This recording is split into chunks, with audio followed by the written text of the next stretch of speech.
चलो,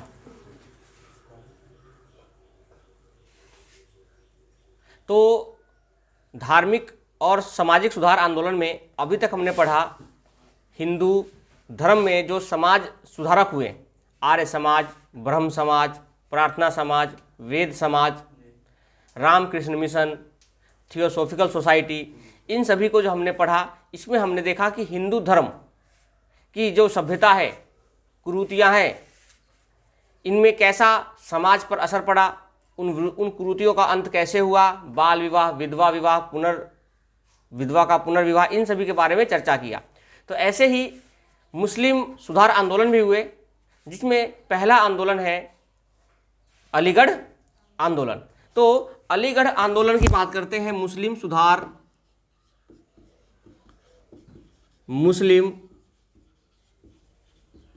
सुधार आंदोलन, जिसमें अगर हम बात करें तो सबसे पहला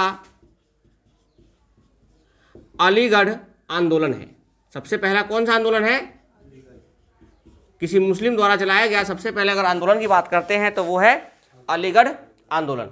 अलीगढ़ यूपी का एक जिला है, वहाँ पर सबसे पहले ये आंदोलन शुरू हुआ, इसलिए इसका नाम अलीगढ़ आंदोलन पड़ा।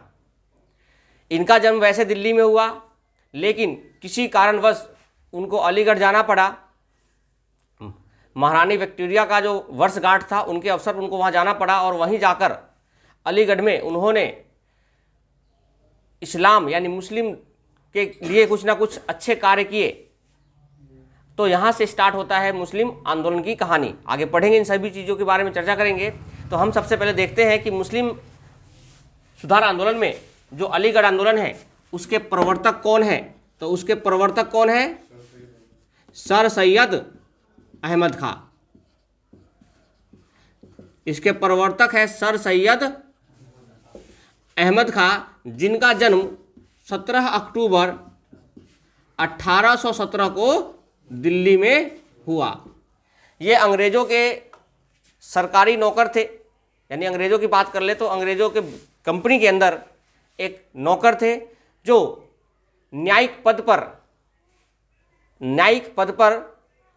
पद ग्रहण किए हुए थे।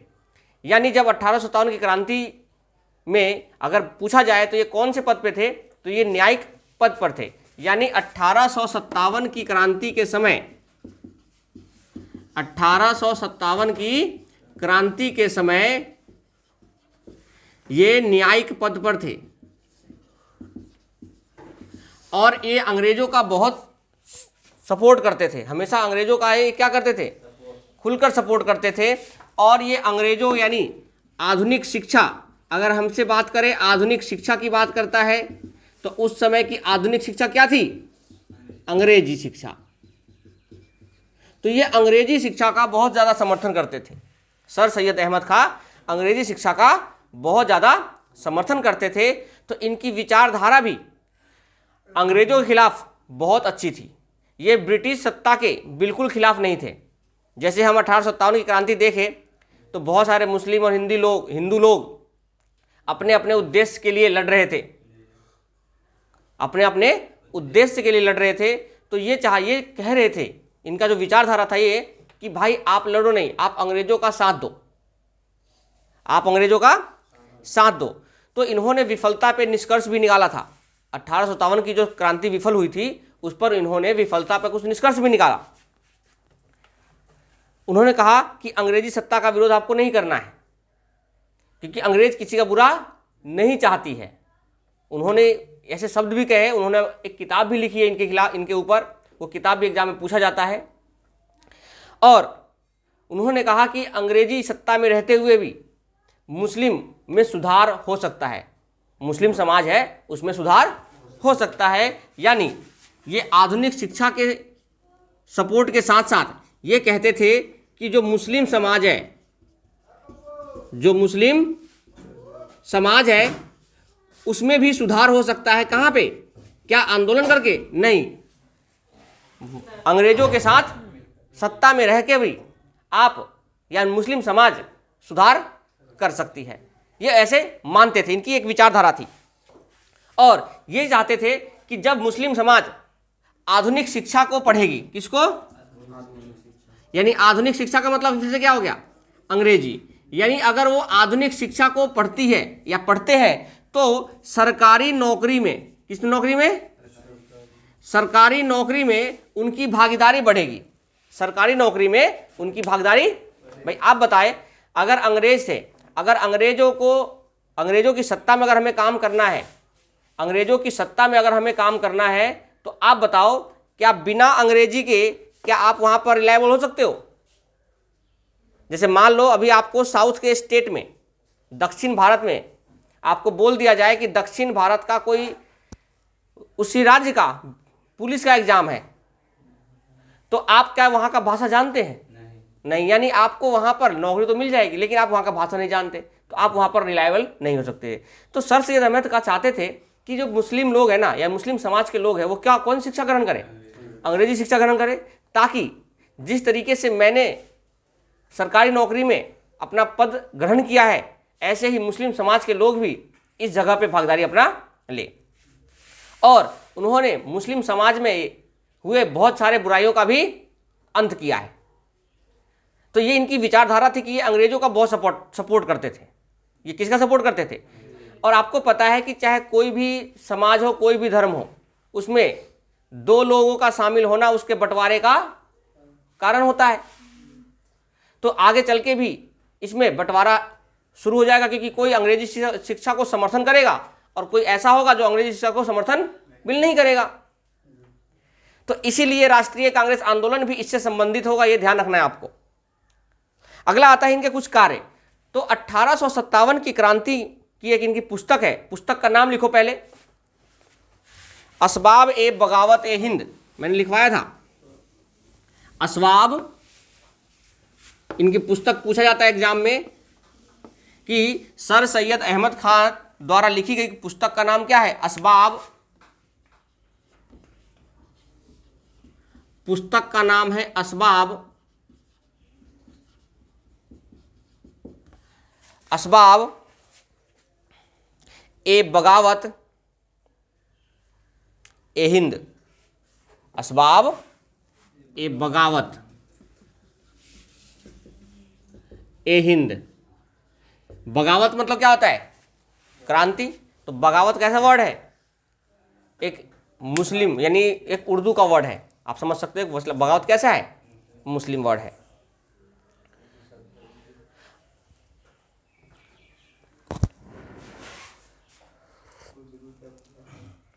तो 1857 की क्रांति के ऊपर इनकी एक किताब है। ये कौन सी, किसके ऊपर है? 1857 की क्रांति। 1857 की क्रांति के ऊपर एक किताब लिखी उन्होंने, असबाब ए बगावत ए हिंद।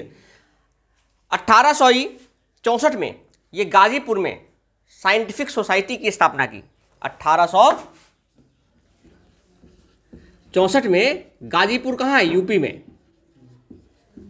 गाजीपुर कहाँ है? यूपी में है, और उत्तर प्रदेश। और वहां पर इन्होंने एक साइंटिफिक सोसाइटी की स्थापना की। गाजीपुर में उन्होंने 1864 में किसकी स्थापना की? साइंटिफिक सोसाइटी की स्थापना की।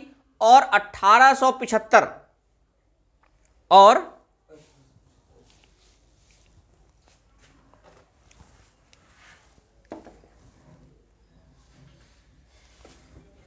ठीक है, और 1875 में महारानी विक्टोरिया, अब देखो यहां से कहां पहुंच जाएंगे वो? अलीगढ़। महारानी विक्टोरिया के वर्षगांठ पर वह अलीगढ़ पहुंचते हैं।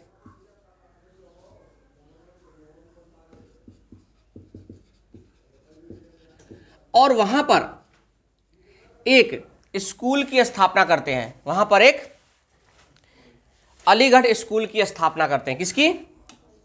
क्योंकि ये अंग्रेजों के समर्थक थे ही, तो अंग्रेजों ने इसको भरपूर समर्थन दिया। और वहां जाकर अलीगढ़ स्कूल की स्थापना करते हैं। किसकी स्थापना करते हैं? अलीगढ़ स्कूल की वहां जाकर स्थापना करते हैं। वहां पर देखो, अगर यूपीएससी और बीपीएससी की बात करें तो इसके ऊपर फिर सवाल बनता है कि स्थापना में कौन कौन से लोग शामिल थे। ठीक है, इसी का नाम आज जो हम पढ़ते हैं ना अलीगढ़ मुस्लिम यूनिवर्सिटी, वो इसी का नाम है। यानी असली में ये क्या था पहले? अलीगढ़ स्कूल, जिसकी स्थापना कब हुई? 1875 में। इसका नाम बदलकर 1877 में, देखो क्योंकि अलीगढ़ जो था ये मुस्लिमों के लिए था पहले, लेकिन 1877 दिख रहा है यहां पर, 1877 में इसका नाम बदलकर लिख दिया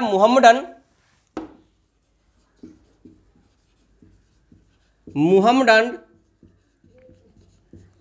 Anglo oriental college. Muhammadan Anglo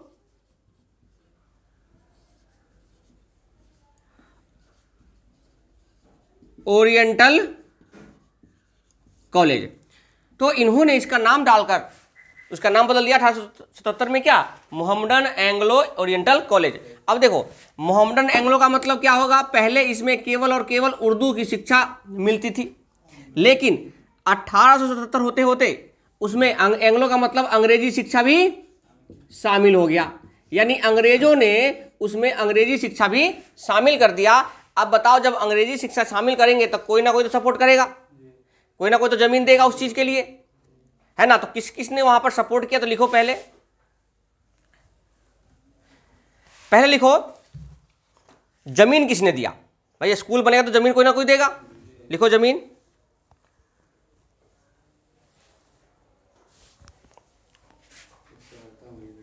William more. जमीन किसने दिया था वहां पे? विलियम मोर। ये तीन बात लिखना, एक जमीन लिखना, जमीन किसने दिया? तो विलियम म्योर। तो विलियम म्योर ने क्या दिया? जमीन दिया। तो जमीन देने का तो उद्घाटन भी होगा इसका, तो उसका उद्घाटन किसने किया? ये भी लिख लो। तो इसका उद्घाटन किया लॉर्ड लिटन। कौन?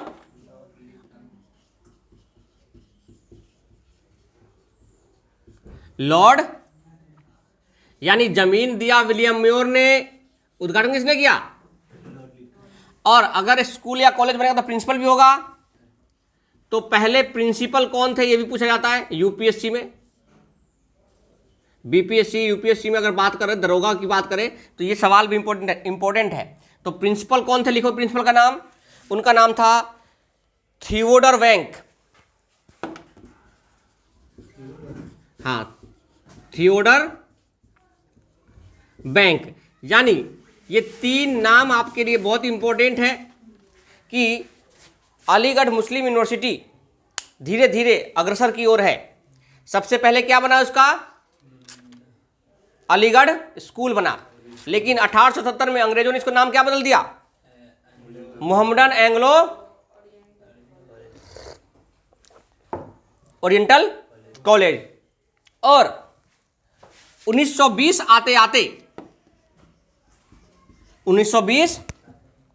आते इसका नाम हो गया AMU, अलीगढ़ मुस्लिम विश्वविद्यालय। ये AMU BHU ये सब बताया था ना। तो BHU भी पहले हिंदुओं का था, लेकिन वो बाद में नाम चेंज किया 1916 में। उसका नाम किसके प्रयास से हुआ था? राजा राम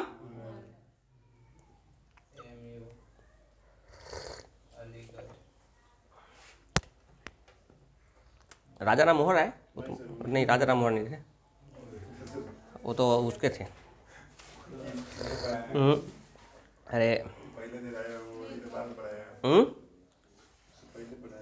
नहीं, राजा राम मोहन राय तो उस समय तो स्वर्ग सिधार गए थे। 1916 में हुआ था महर्षि मदन मोहन मालवीय, मदन मोहन मालवीय, महर्षि मदन मोहन मालवीय के प्रयास से 1916 में क्या बना था? BHU। आगे लिखो।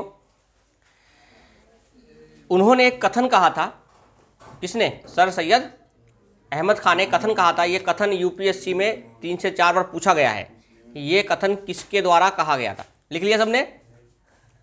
थियोडर बैंक थे प्रिंसिपल, लॉर्ड लिटन ने उद्घाटन किया था और विलियम म्योर ने जमीन दिया था। यानी जमीन दिया था, फिर उद्घाटन हुआ और वहां पर फिर वहां का प्रिंसिपल बना। उन्होंने एक कथन कहा था कि हिंदू और मुस्लिम एक दुल्हन की 2 आंखें हैं। उनके द्वारा एक क्या कहा गया कथन है जो बहुत बार एग्जाम में पूछा गया है। कौन सा कथन है? हिंदू और मुस्लिम एक दुल्हन की 2 आंखें हैं। यह कथन किसने कहा था? सर सैयद अहमद खान ने।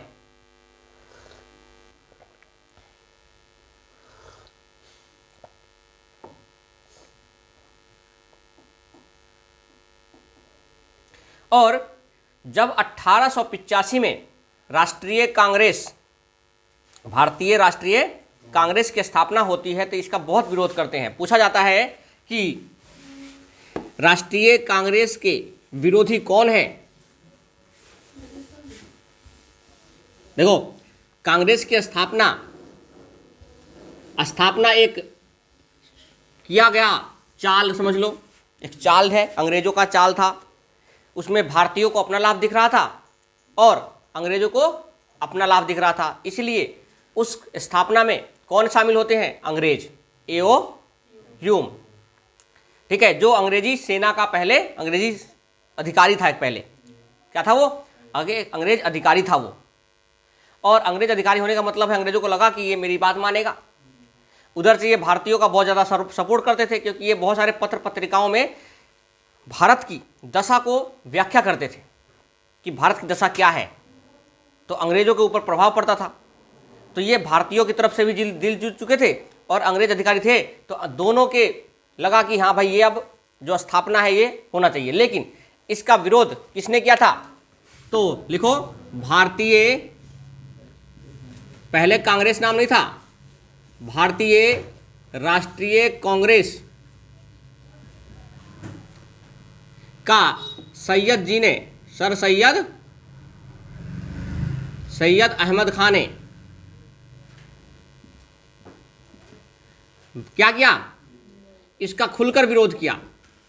और कब? 1885 में। 1885 में ये चाहते थे कि भारतीय राष्ट्रीय कांग्रेस में कोई भी मुस्लिम नहीं हो। वो क्या चाहते थे कि इस भारतीय राष्ट्रीय कांग्रेस में कौन क्या ना हो?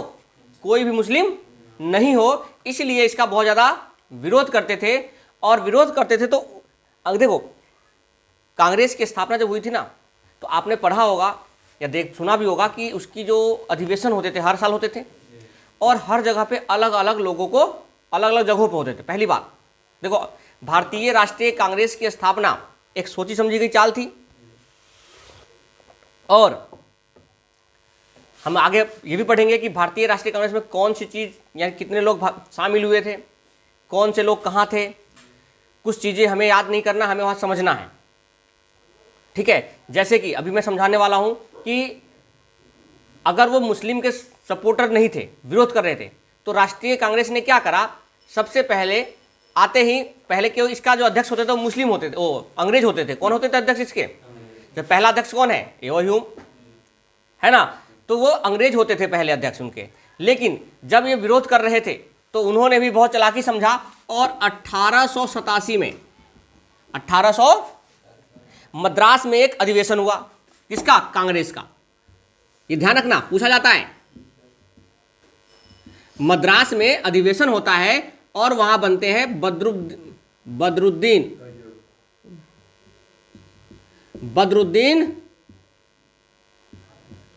तैयब जी। और वहां पे अध्यक्ष कौन बनते हैं? और यही पूछा जाता है बताओ, मैंने क्वेश्चन परसों करवाया था, प्रथम कांग्रेस अध्यक्ष, महिला अध्यक्ष, प्रथम महिला कांग्रेस अध्यक्ष एनी बेसेंट, प्रथम भारतीय महिला अध्यक्ष सरोजिनी नायडू। इसी तरीके से प्रथम मुस्लिम कांग्रेसी अध्यक्ष सैयद खानी बदरुद्दीन, यानी मद्रास अधिवेशन में इनको बना दिया गया क्या, कि आप अध्यक्ष रहो। क्या रहो, अध्यक्ष। पहला अधिवेशन कहां हुआ था, अगर बात करें पहला, तो पहला कहां हुआ था, ये बना गठन कहां हुआ था, याद है किसी को? भारतीय राष्ट्रीय कांग्रेस का गठन कहां हुआ था, गठन?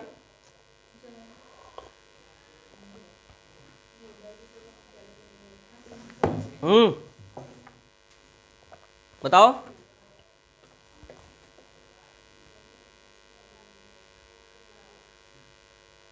बताओ, नहीं पता? चलो, तो बंबई में हुआ था। कहां पे, याद रखना, ठीक है। बंबई, मद्रास, देखो बहुत अच्छे से जो अधिवेशन हुए हैं वो एक तरीके से हुए हैं, ठीक है। कहीं ना कहीं वो जिस कमजोर कड़ी को समझते थे कि यहाँ पर ये कमजोर कड़ी है, वहीं जाकर अधिवेशन करते थे। जहाँ लगता था कि यहाँ लोग नहीं समझ रहे, वहीं जाकर अधिवेशन करते थे। मद्रास में देखो, मद्रास में अधिवेशन फिक्स हो गया था, लेकिन वो विरोध कर रहे थे कि कोई मुस्लिम शामिल ना हो, तो उन्होंने अपना सिंपैथी दिखाने के लिए क्या करा, मुस्लिम कोई डाल दिया, लो भाई अध्यक्ष तुम ही बन जाओ। ओके, तो यहां से उनको बात करते हैं। और जब अंग्रेजों को लगा, देखो इन्होंने बहुत शिक्षा भी इन्होंने मुस्लिम शिक्षा का भी बहुत समर्थन किया है, तो अंग्रेजों को लगा कि सैयद खां जो है ना, सैयद खां वो अंग्रेजों का एक समझो कि अच्छा समर्थक है। तो अंग्रेजों ने उसका समर्थन शुरू कर दिया और 1888 में 1800 उसको एक उपाधि दी। ये पूछा जाता है 1888 में उसको नाइटहुड, किसकी, नाइटहुड, नाइटहुड नहीं, नाइटहुड, नाइट पूछा जाता है, नाइटहुड की उपाधि उसको अंग्रेजों ने दे दिया कि भाई आज से आप नाइटहुड हो। क्योंकि अंग्रेज चाहते थे कि अगर हम इसका समर्थन करेंगे तो ये हमारा और आगे सपोर्ट करेगा, तो इसको नाइटहुड की उपाधि दे दी। जैसे कि किसी से बात बनवाना, उसको तुम एक उपाधि दे दो, ले भाई ये तेरा पोस्ट है जा, तो वो खुश हो जाएगा। तो जैसे ही उसको नाइटहुड की उपाधि दे दी अंग्रेजों ने, तो इन्होंने मुस्लिम शिक्षा को और ज़्यादा समर्थन किया और 1898 में इनकी मृत्यु हो जाती है। 1898 में इनकी सर सैयद अहमद खां, सर सैयद अहमद खां की मृत्यु हो जाती है।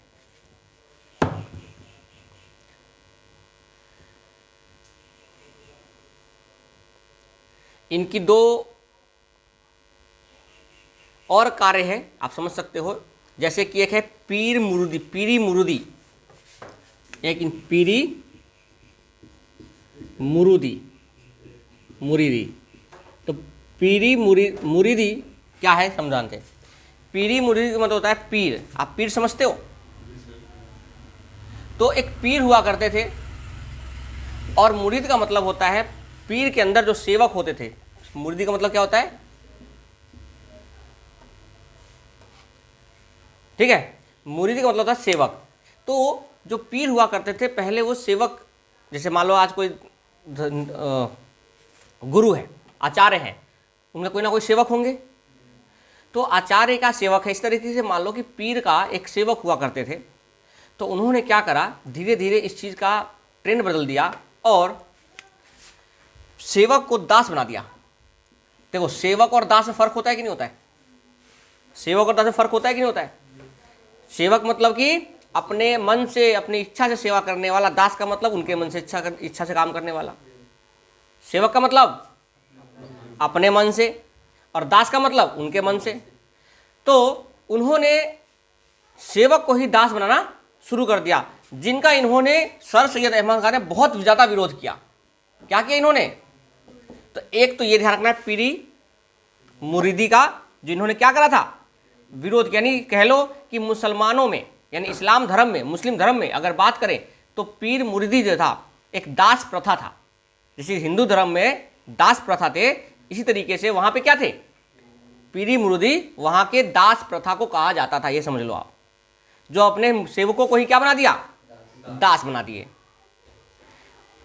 ठीक है, ये आपको ध्यान रखना है। एक और है कुरान का टीका, कुरान का, जहां पर उन्होंने वैज्ञानिक तर्क बहुत दिए हैं। क्या दिए हैं, वैज्ञानिक तर्क पर बहुत बल दिया है। लेकिन हमें ध्यान रखना है कौन सा, पीरी मुरीदी।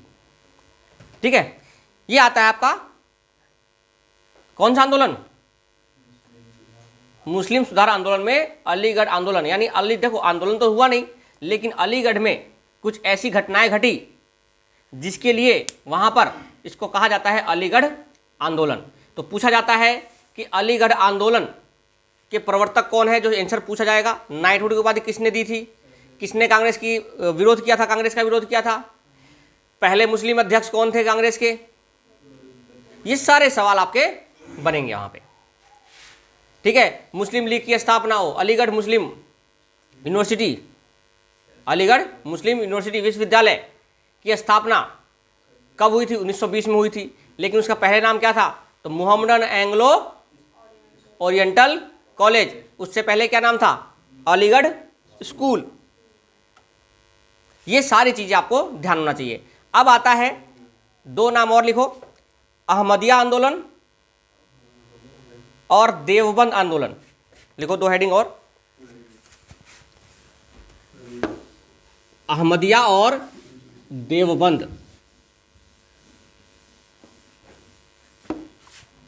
तो पहले लिखो अहमदिया आंदोलन।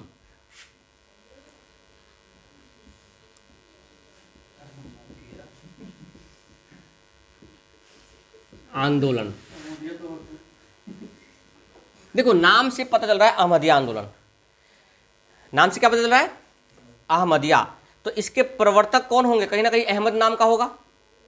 जैसे कि अलीगढ़ आंदोलन हमने पढ़ा तो अलीगढ़ में ही हुआ था, तो कहीं ना कहीं अहमदिया है तो हमें कहीं ना कहीं अहमद होंगे। तो लिखो प्रवर्तक कौन थे इसके, नहीं, मिर्जा गुलाम अहमद। प्रवर्तक मतलब जो इसके समर्थक हैं, जो इसको आगे बढ़ा के ले जाते हैं। संस्थापक अलग होते हैं, ठीक है। प्रवर्तक है मिर्जा गुलाम अहमद। इसके अगर हम प्रवर्तक की बात करें, प्रवर्तक मिर्जा गुलाम अहमद। मिर्जा गुलाम अहमद इसके क्या थे, प्रवर्तक थे। अब बात करते हैं कि 1889 में क्या, पंजाब के गुरदासपुर, पंजाब में गुरदासपुर जिला है, पंजाब में एक गुरदासपुर जिला है, वहां पर एक कादियानी जगह है, वहां से ये शुरू होता है आंदोलन। कहां शुरू होता है, 1889 में पंजाब के गुरदासपुर एक जिला है, वहां पे एक कादियानी जगह से ये प्रारंभ होता है। और प्रारंभ होने के बाद क्या नाम है इसमें, कादियानी। तो इस अहमदिया आंदोलन को कादियानी आंदोलन भी कहा जाता है, आंदोलन भी कहा जाता है। यानी अहमदिया आंदोलन को कादियानी आंदोलन भी कहा जाता है। यह एक धार्मिक उदारवादी आंदोलन है। धार्मिक उदारवादी समझते हो, जो ये है एक धार्मिक उदारवादी है, धार्मिक उदारवादी आंदोलन है, यानी था। ये कौन सा आंदोलन था, धार्मिक उदारवादी। देखो एक होता है उग्रवादी, यानी गरम दल नरम दल, समझते हो ना।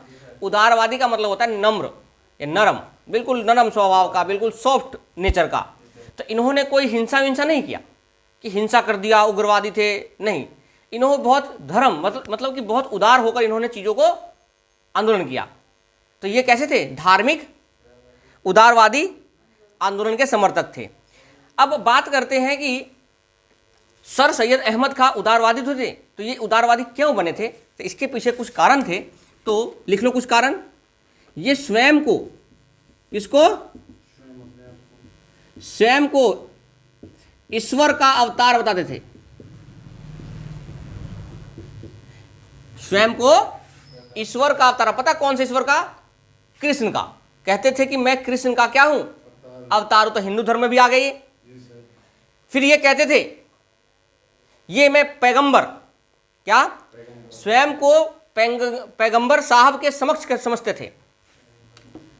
पैगंबर होता है जो उनके मेन हेड होते हैं किसके? इस्लाम के। तो वो खुद को स्वयं को पैगंबर, स्वयं को पैगंबर के समकक्ष समझते थे और स्वयं को मुस्लिम समाज का पुनर्जागरण के वाहक समझते थे। यानी स्वयं को ये कहते थे कि मैं पुनर्जागरण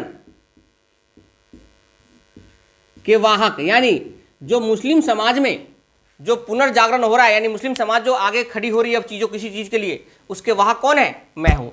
यानी उन्होंने उदारवादी होते हुए उन्होंने कहा कि मैं पैगंबर के समकक्ष हूँ, उन्होंने कहा मैं ईश्वर का एक अवतार हूँ, और उन्होंने कहा कि मैं पुनर्जागरण के वाहक के रूप में हूँ। और उन्होंने जिहाद का बहुत ज़्यादा, इन्होंने अहमदिया आंदोलन में यानी मिर्जा गुलाम अहमद ने जिहाद का बहुत ज्यादा विरोध किया। ये किसके खिलाफ थे? जिहाद होता है एकता। आप समझ लो कि जिहाद होता है एक एकता, गलत सेंस में, गलत मतलब कि नेगेटिव सेंस में होता है एक एकता। लड़ाई जो होती है ना, जैसे कि तुमने नाम सुना होगा लव जिहाद, नाम सुना है लव जिहाद? तो लव जिहाद का मतलब क्या होता है कि उसको मुस्लिम लोग हिंदू महिलाओं को, मुस्लिम लोग हिंदू महिलाओं कह लो या मुस्लिम महिलाओं हिंदू लड़के को अपने प्यार के जाल में फंसाती है और उनको फिर धर्म परिवर्तन के लिए उकसाती है। जिहाद का मतलब होता है अपने धर्म को मानने वाला, अपने धर्म के लिए ज़्यादा ही क्या सपोर्टिव होना, कट्टरवादी समझ सकते हो आप इस चीज़ को। तो वो क्या करते हैं, उस धर्म को परिवर्तन करेंगे। क्योंकि देखो एक हिंदू और एक मुस्लिम है, अगर दोनों में कोई संपर्क होता है तो होने वाला बच्चा मुस्लिम कहलाएगा क्योंकि उसने धर्म परिवर्तन कर रखा है ना। आपने नाम सुना होगा औरंगजेब का। तो औरंगजेब ने भी बहुत ज़्यादा अधिक हिंदुओं को क्या बनवाया था? मुस्लिम बनाया था। नहीं मानता था काट देता था उसको, मार देता था उसको। ठीक है, आप अगर यूपी जाते हो, यूपी में मुजफ्फरनगर है, ठीक है, मुजफ्फरनगर के आसपास, शामली के आसपास अब जाओगे तो वहाँ पे बहुत सारे ऐसे हिंदू मिलेंगे जो मुस्लिम हैं। जैसे नाम है राहुल खान, ठीक है, सलमान चौधरी। अब आप समझ सकते हो कि ये नाम कैसे हैं। एक बार मैं भी वहाँ जब गया था, वहाँ पे स्कूल है, वहाँ पे हम गए थे, एक दोस्त के, हमारे मित्र है, उनके स्कूल है, तो हम वहाँ जब गए थे, वहाँ पे रहा भी, पढ़ाया भी मैंने। तो वहाँ पर एक टीचर आए थे राहुल चौधरी, ठीक है, तो राहुल खान, इस तरीके से बहुत सारे टीचर थे और भी लोग थे वहाँ पे। तो जिसमें एक नाम हिंदू का और दूसरा मुस्लिम का, हिंदू मुस्लिम टाइटल। यानी वो कौन से थे? तो मैंने पता किया तो वो थे जो हिंदू से या तो मुस्लिम बन गए या मुस्लिम से क्या बन गए? हिंदू बन गए। धर्म परिवर्तन हुआ वहाँ पे। तो ऐसे वहाँ बहुत सारे लोग मिलेंगे आपको।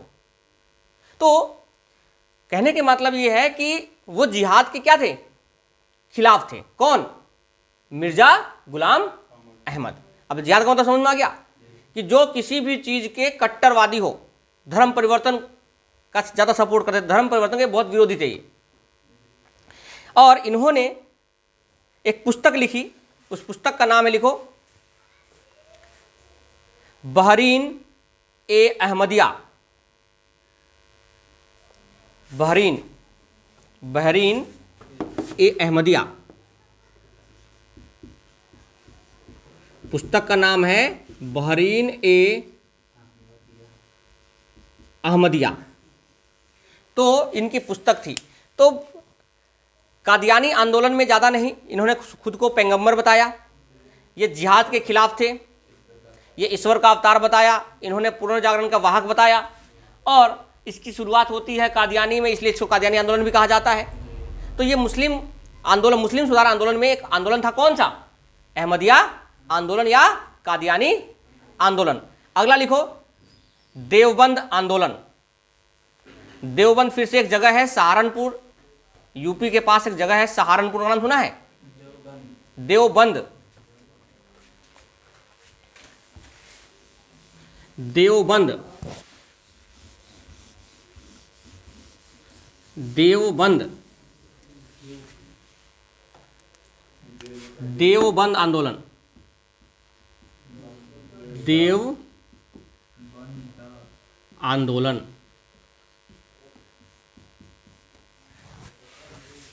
देखो, मैं देवबंद की कुछ कहानी बताता हूँ, अपने जीवन से संबंधित है, मेरे जीवन से। जब मैं 2014 में टेलीकॉम इंस्पेक्टर लगा था, तो फील्ड में हम टावर के इंस्पेक्शन के लिए जाते थे। तो सहारनपुर के पास एक देवबंद जगह है, तो एक रात वहाँ पर रुकने का मौका मिला ट्रेवलिंग के दौरान, और वहाँ पर बहु मुस्लिम क्षेत्र है वो, मतलब हिंदू तो वहाँ पे बहुत कम है, बहु मुस्लिम क्षेत्र है। तो देवबंद में ही एक ऐसा कॉलेज है जहाँ पर केवल और केवल मुस्लिमों को शिक्षा दी जाती है, केवल और केवल मुस्लिम ही होते हैं, वहाँ पर कोई हिंदू नहीं है, और मदरसा नहीं है, और बहुत बड़े से जगह में फैला हुआ है, ऑन रोड ही है, सहारनपुर देवबंद के बिल्कुल देवबंद के पास में ही है। छोटा सा है, ज़्यादा बड़ा शहर नहीं है, बहुत छोटा है, एक बहुत छोटा सा जगह है। जैसे अपना एक गांव होता है ना, गांव, तो गांव का एक चौक होता है, जैसे आप समझ लो कि छाजन गोनू चौक है, एक ऐसा ही वहाँ चौक था, मतलब वो देवबंद जगह है, वो छोटा सा, कोई बड़ा शहर नहीं है। सहारनपुर एक जिला हो गया, उसी जिला के अंदर एक छोटा सा शहर है, मतलब छोटा सा गाँव का समझ लो आप। तो देवबंद है, वहाँ पर एक जगह है जो कम से कम 25 से 30 एकड़ में वो फैला हुआ कॉलेज है, जहाँ पर केवल मुस्लिमों का ही अलाउ है, और वहाँ पर देश विदेश से भी मुस्लिम पढ़ने आते हैं, देखने आते हैं, लेकिन वहाँ पर हिंदू का कोई एंट्री नहीं है वहाँ पे, नहीं, बिल्कुल भी नहीं। जहाँ वहाँ जैसे वहाँ के लोग बता रहे थे, हम तो गए नहीं थे वहाँ पे, तो जैसे वहाँ का लोग बताया, तो ये देवबंद वो जगह है जहाँ पे अति मुस्लिम, मतलब कि बहुत ज़्यादा मुस्लिम क्षेत्र है, वहाँ पे 90% से ज़्यादा मुस्लिम का वो है। ओके, तो मिनी पाकिस्तान में कह सकते हो आप उसको, ठीक है, लेकिन ये ऐसे शब्द है यूट्यूब पे नहीं होना चाहिए, ठीक है, ये सब अलग एक शब्द होते हैं, हम किसी के धर्म के खिलाफ हम किसी चीज़ को नहीं बोल सकते, बट वो एक अपनी एक जो हमने जाना, जब जानकारी दी हमने आपको बता दिया। अदरवाइज हम किसी को भी धर्म के खिलाफ इस तरीके से कोई बातें नहीं करना है किसी भी चीज़ को, क्योंकि देखो धर्म सबका अपना अपना है, सबका अपना एक अलग मानना होता है, सबकी अलग अपनी सोच होती है। हम अभी सब इतने सारा विचारधारा पढ़ रहे हैं, हर लोगों की विचारधारा कुछ अलग है। अगर एक जैसी विचारधारा हो जाए तो सभी मालिक और सभी नौकर, तो हर लोगों की विचारधारा अलग अलग होती है। ओके, किसी को नौकरी करना पसंद है, किसी को नहीं है, किसी को आराम से मौज की ज़िंदगी चाहिए, किसी को कष्ट की ज़िंदगी चाहिए, तो वो अपनी अपनी एक विचारधारा है जिस पर वो काम करते हैं। आपकी विचारधारा क्या है, आपके ऊपर डिपेंड करता है। चलो, तो देवबंद आंदोलन की बात करते हैं, इसको पुनर्जागरण आंदोलन भी कहा जाता है। क्या बोला जाता है इसको? तो देवबंद आंदोलन को मुस्लिम सुधार आंदोलन का पुनर्जागरण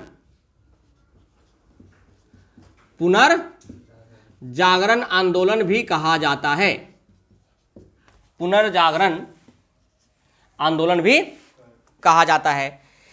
इसमें दो लोग हैं, इसके प्रवर्तक। अब देखो, जहां भी प्रवर्तक में दो आया, कहीं ना कहीं अब तो बटेगा, तो ये चीज ध्यान रखना है। तो इसमें दो लोग हैं, दो लोगों का नाम आता है। तो पहला लिखो, उलेमा मोहम्मद कासिम। पहला है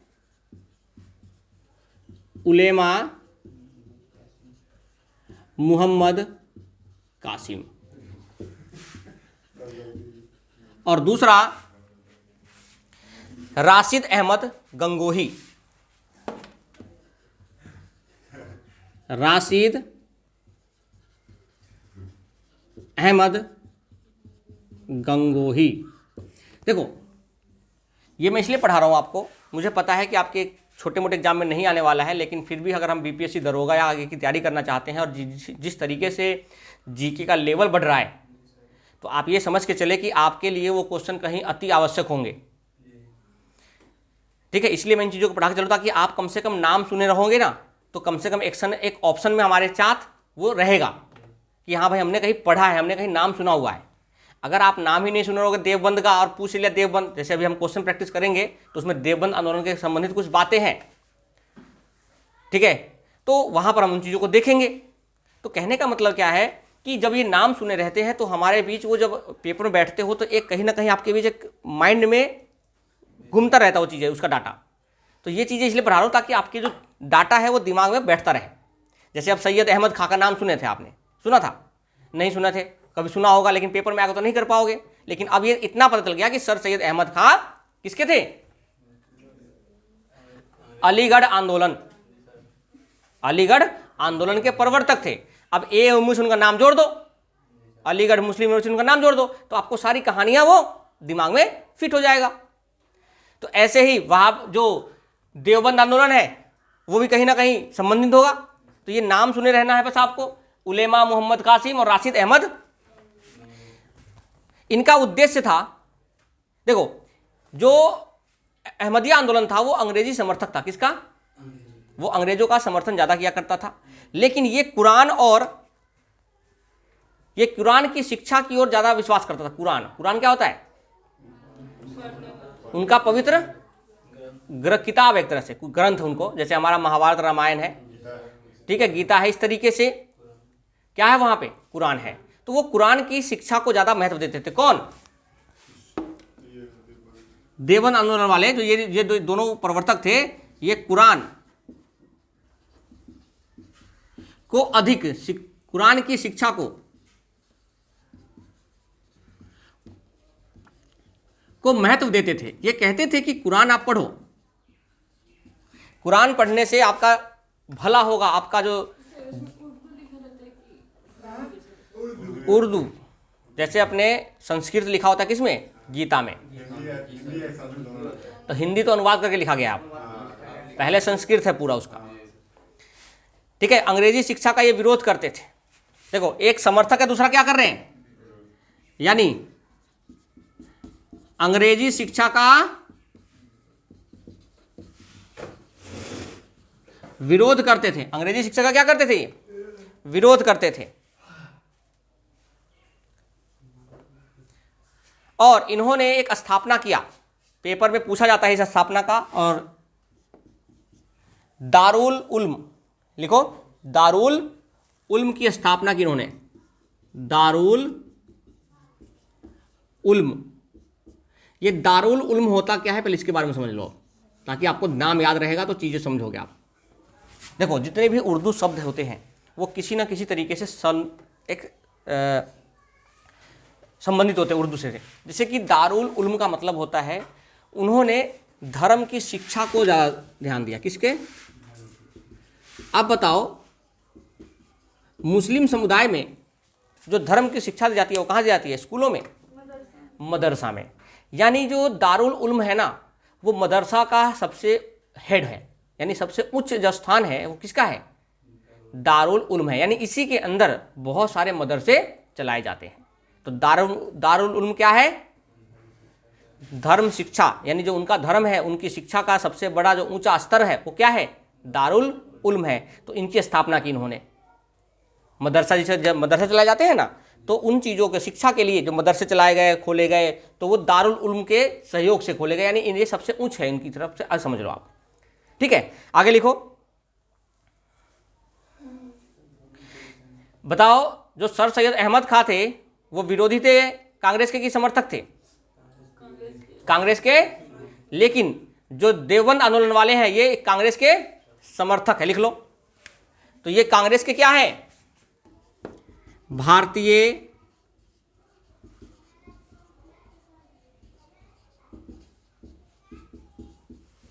राष्ट्रीय कांग्रेस कि क्या है, ये समर्थक है। ये कांग्रेस शब्द क्यों लगाया? ये कांग्रेस होता क्या है, आपको पता है कांग्रेस का मतलब? ये कहां से आया होगा कांग्रेस? उन्होंने नाम सोचा हो कांग्रेस, तो याद रखो कांग्रेस जो है अमेरिका के दो, जैसे हमारे भारत में दो सदन है, एक उच्च सदन और एक निम्न सदन। उच्च सदन को बोलते हैं राज्यसभा और निम्न सदन को बोलते हैं लोकसभा। तो जिस तरीके से हमारे यहाँ पर उच्च सदन राज्यसभा है ना, ऐसे ही अमेरिका का उच्च सदन क्या है? कांग्रेस है। अमेरिका का उच्च सदन क्या है? तो अमेरिका का उच्च सदन क्या है? कांग्रेस है। ये ध्यान रखना है आपको। तो कांग्रेस है अमेरिका का उच्च सदन। हाँ, कांग्रेस वहीं से आया था, ठीक है। तो उन्होंने सोचा कि उच्च सदन है अमेरिका का, क्योंकि देखो विदेशी लोग, जो भारतीय लोग तो विदेश जाते थे, अमेरिका जाते थे पढ़ने के लिए, कहीं ना कहीं किसी तरीके से जाते थे, तो उनको कांग्रेस के बारे में पता चला, तो उन्होंने वो रखा कि सबसे उच्च सदन है, तो यहाँ भी कांग्रेस रखते हैं, उसका मतलब उच्च हो जाता है, ठीक है। तो उच्च सदन की बात उन्होंने वहाँ से, मेरा जो मानना है, लेकिन कांग्रेस जो है अमेरिका का क्या है? उच्च सदन है। जैसे अपने यहाँ पे दो सदन है ना, ऐसे वहाँ भी दो सदन है पार्लियामेंट के, ओके, संसद के दो सदन है। अगला लिखो, जब ये कांग्रेस के समर्थक थे तो क्या सर सैयद अहमद खां के समर्थक होंगे? नहीं, यानी इन्होंने सर सैयद अहमद के खिलाफ भी फतवा जारी कर दिया था। सर सैयद अहमद खिलाफ क्या जारी कर दिया था? इन्होंने फतवा भी जारी कर दिया था। और ये वहाबी आंदोलन, क्या कौन सा आंदोलन? वहाबी आंदोलन के प्रेरित थे, यानी वहाबी आंदोलन से ये प्रेरित थे। वहाबी आंदोलन, वहाबी के बारे में समझ लो, पेपर में आ सकता है। वहाबी के खिलाफ फतवा जारी किया। फतवा का मतलब होता है उनके खिलाफ पत्र जारी किया। भाई खिलाफ है तो पत्र जारी करेंगे किसी ना किसी के लिए। और ये वहाबी आंदोलन से प्रेरित थे। किससे प्रेरित थे? ये वहाबी आंदोलन से ये प्रेरित थे। तो वहाबी क्या होते हैं वो ध्यान दो।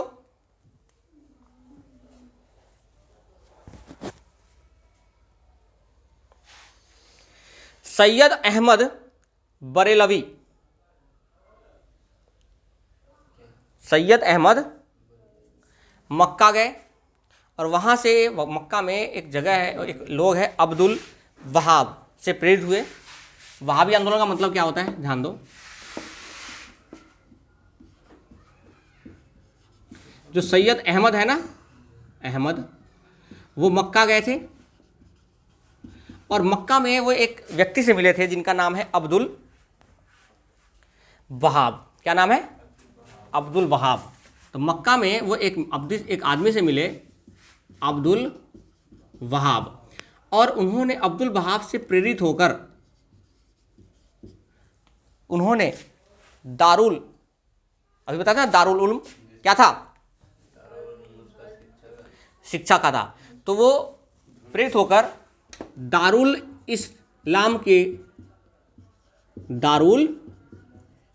इस्लाम को बढ़ावा देने के लिए प्रेरित हो गए। कि जैसे मक्का जाओगे आप, साउथ जहाँ पे मक्का मदीना है, ठीक है, तो वहाँ पर मोस्टली लोग कैसे हैं? इस्लाम धर्म के समर्थक है ना, इस्लाम धर्म को मानते हैं। तो उन्होंने वहाँ से प्रेरित होकर दारुल इस्लाम का नाम किया। तो वहाब आंदोलन का जो नाम है वो यहीं से आया। यानी वो चाहते थे कि सभी के सभी क्या बनाए? इस्लाम की तरफ ज़्यादा बहाव हो किसी का, ठीक है। तो वहाबी आंदोलन यहाँ से हुआ था।